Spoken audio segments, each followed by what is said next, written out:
മുൻ മന്ത്രി കടകംപള്ളി സുരേന്ദ്രനെ വീണ്ടും ചോദ്യം ചെയ്യുമെന്നുള്ള വാർത്തകളാണ് ഇപ്പോൾ പുറത്തുവരുന്നത്. ചോദ്യം ചെയ്യുന്ന രീതി പരിശോധിച്ചാൽ തന്നെ അറിയാം ഇത് അറസ്റ്റിലേക്കാണ് നീങ്ങുന്നത്. ശബരിമല സ്വർണ്ണക്കൊള്ളക്കേസിൽ ദേവസ്വം വകുപ്പ് മുൻ മന്ത്രി കടകംപള്ളി സുരേന്ദ്രന്റെയും ദേവസ്വം ബോർഡ് മുൻ പ്രസിഡന്റ് PS പ്രശാന്തിന്റെയും മൊഴിയിൽ വളരെ വിശദമായ ഒരു പരിശോധനയ്ക്ക് അന്വേഷണ സംഘം തുടക്കം കുറിച്ചത് തന്നെ അറസ്റ്റിലേക്കുള്ള ആദ്യപടിയാണ്. ഇരുവരുടെയും മൊഴി തൃപ്തികരമല്ല എങ്കിൽ ചോദ്യം ചെയ്യലിനായി വീണ്ടും വിളിച്ചു വരുത്തുമെന്ന് SIT അറിയിച്ചത് മൊഴി തൃപ്തികരമല്ല എന്നുറപ്പിച്ചുകൊണ്ട് തന്നെയാണ്. 5-ാം തീയതിക്ക് മുമ്പേ അറസ്റ്റ് ചെയ്ത് അകത്തിടും എന്നുള്ളതിന്റെ സൂചനയാണ് SIT നൽകുന്നത്. സ്വർണ്ണപ്പാളികൾ ഉണ്ണികൃഷ്ണൻ പോറ്റിയുടെ കൈവശം കൊടുത്തുവിടുന്നതിൽ ദേവസ്വം വകുപ്പിന്റെ ഇടപെടൽ ഉണ്ടായിട്ടില്ല എന്നാണ് കടകംപള്ളി സുരേന്ദ്രൻ നൽകിയ മൊഴി. എന്നാൽ അതല്ല സത്യം. ഉണ്ണികൃഷ്ണൻ പോറ്റിയുമായി പരിചയമുണ്ടെന്ന് കടകംപള്ളി സമ്മതിക്കുന്നത് ഇപ്പോൾ ചോദ്യം ചെയ്യലിനിടെയാണ്. പരിചയമുണ്ട് എന്ന തരത്തിലേക്ക് എത്തിയത് തന്നെ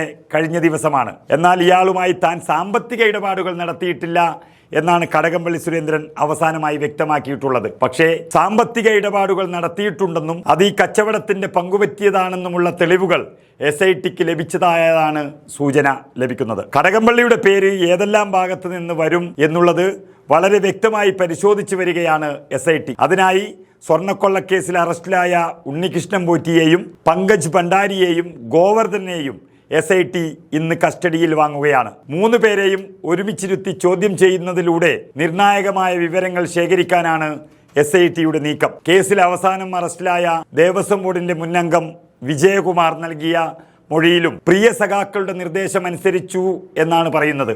പത്മകുമാറിനെയാണ് ഉദ്ദേശിച്ചത് എങ്കിലും പത്മകുമാർ ഒറ്റയ്ക്ക് അങ്ങനെ മോഷ്ടിക്കാനുള്ള ധൈര്യമൊന്നും അദ്ദേഹത്തിനില്ല. ദേവസ്വം മന്ത്രിയും കൂടെയുണ്ട് എന്നുള്ളത് പത്മകുമാർ തന്നെ പറയാതെ പറയുകയാണ്. ഇന്ന് കോടതിയിൽ ഹാജരാക്കുന്ന പ്രതികളെ SITക്ക് കൈമാറുകയാണ്. കേസിന്റെ ആദ്യഘട്ടത്തിൽ അന്വേഷണം വഴിതിരിച്ചുവിടാൻ ശ്രമിച്ചവരാണ് പങ്കജ് ഭണ്ഡാരിയും ഗോവർദ്ധനും.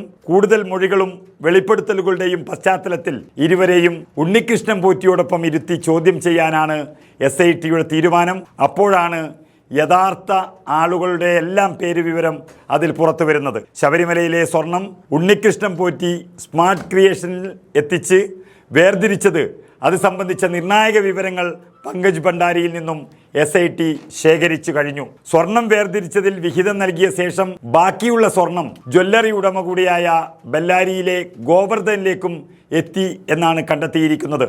ഉണ്ണികൃഷ്ണൻ പോറ്റി അല്ലാതെ ഇടപാടിൽ മറ്റുള്ളവരുടെ പങ്കുകൂടെ SIT അന്വേഷിക്കുന്നുണ്ട്. കേസിലെ പ്രതിയായ ദേവസ്വം ബോർഡിലെ മുൻ പ്രസിഡന്റ് പത്മകുമാറിനെ കഴിഞ്ഞ ദിവസം കോടതിയിൽ ഹാജരാക്കി റിമാൻഡ് കാലാവധി നീട്ടിയത് തന്നെ അദ്ദേഹത്തെ കൂടുതൽ ചോദ്യം ചെയ്ത് യഥാർത്ഥ പ്രതിയിലേക്ക് അല്ലെങ്കിൽ ഒരു മന്ത്രി ഇതിലുണ്ട് എന്നുള്ള തരത്തിലേക്ക് സൂചന ലഭിച്ചതിനെ തുടർന്ന് അതിൻ്റെ ഓരോ തെളിവുകളും ശേഖരിച്ച് വയ്ക്കുകയാണ്. പത്മകുമാർ കടകംപള്ളിയുടെ പേര് പറഞ്ഞു കഴിഞ്ഞു എന്നാണ് അറിയാൻ കഴിയുന്നത്.